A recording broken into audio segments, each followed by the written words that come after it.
The basis for the application of transistors like BJTs and MOSFETs in amplifier design is that when these devices are operated in their active region, a voltage-controlled current source is realized. So they are natural transconductance amplifiers. Specifically, when a BJT is operated in the active region, that is when base emitter junction is forward biased and base collector junction is reverse biased,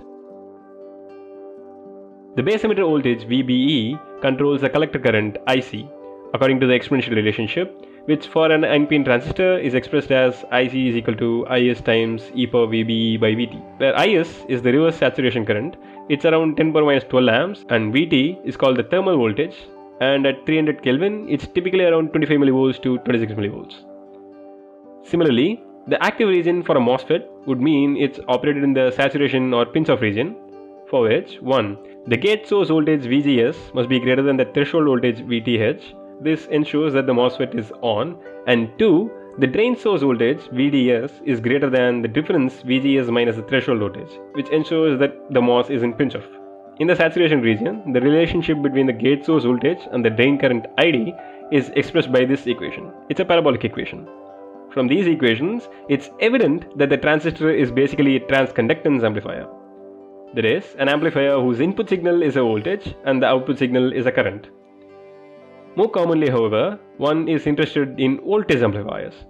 A simple way to convert a transconductance amplifier to a voltage amplifier is to pass the output current through a resistor and take the voltage across the resistor as the output. Doing this for a BJT results in a simple amplifier circuit. Here, VBE is the input voltage, RC, known as the load resistance, converts the collector current IC to a voltage given by IC times RC. In the amplifier circuit, the output voltage is taken between the collector and the ground rather than simply across RC. This is done to maintain a common ground reference between the input and the output. The output voltage VC is given by the supply voltage VCC minus the drop across the load resistance IC/RC. An exact similar arrangement applies for MOS amplifier. Here, the output voltage VD is given by VDD minus ID/RD. Note that the control relationships in these equations are non-linear. What does that mean? Here's the graph for a BJT. The x-axis contains the base emitter voltage and the y-axis contains the corresponding collector voltage.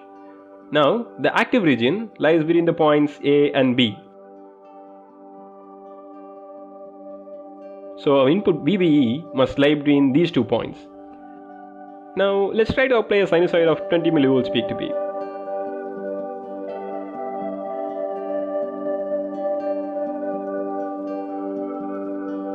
Remember, we just wanted to scale the signal up by some factor, but the output looks really weird and different compared to the input.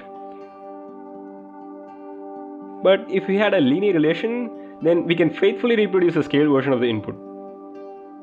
Unfortunately, we only have the exponential. So what do we do now? Here's the trick. Instead of giving a large signal like 20 millivolts, if we restrict ourselves to very small voltages, say 2 millivolts,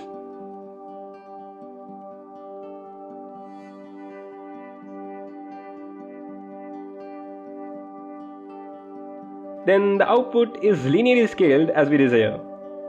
This is because at such a small scale, the function is almost a linear line, so we can even approximate the exponential to a linear tangent. But note, the slope of the tangent is different at different points, so we can move it around within the active region to get maximum slope for better amplification. Let's take a step back and try to formulate what we're trying to do.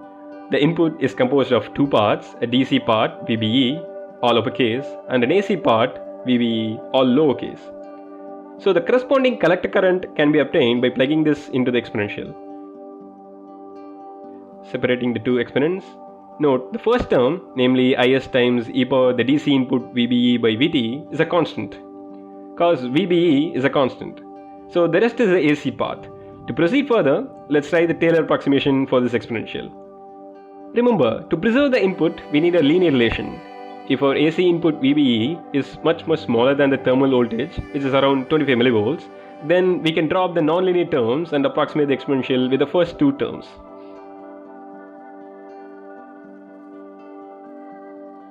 Look at the fraction IC by VT. It's a constant named transconductance. We'll see why later. Now, the corresponding voltage is just VCC minus IC times RC. Therefore, ultimately, we have also split the output voltage, which is the collector voltage, into two parts, a DC part and an AC part. Finally, here's the big picture. To analyze a given circuit, we must first determine the operating point, also called the quiescent point. This is called the DC or large signal analysis. Note, we must be careful in choosing these points. There are a lot of things that we must take care, but we must ensure two basic things. One, it must be in the active region, and two, remember that we are going to superimpose an AC signal on this point. So there must be enough room for this point to swing above and below the operating point, else the transistor will jump into cutoff or saturation. Once we perform the DC analysis, we would have biased the circuit. The next step is the AC or small signal analysis. Here we are concerned with things like small signal gain, input impedance, output impedance, etc. In the upcoming videos, we will see the specifics of biasing a circuit and also understand the small signal models. Thank you, and do consider subscribing.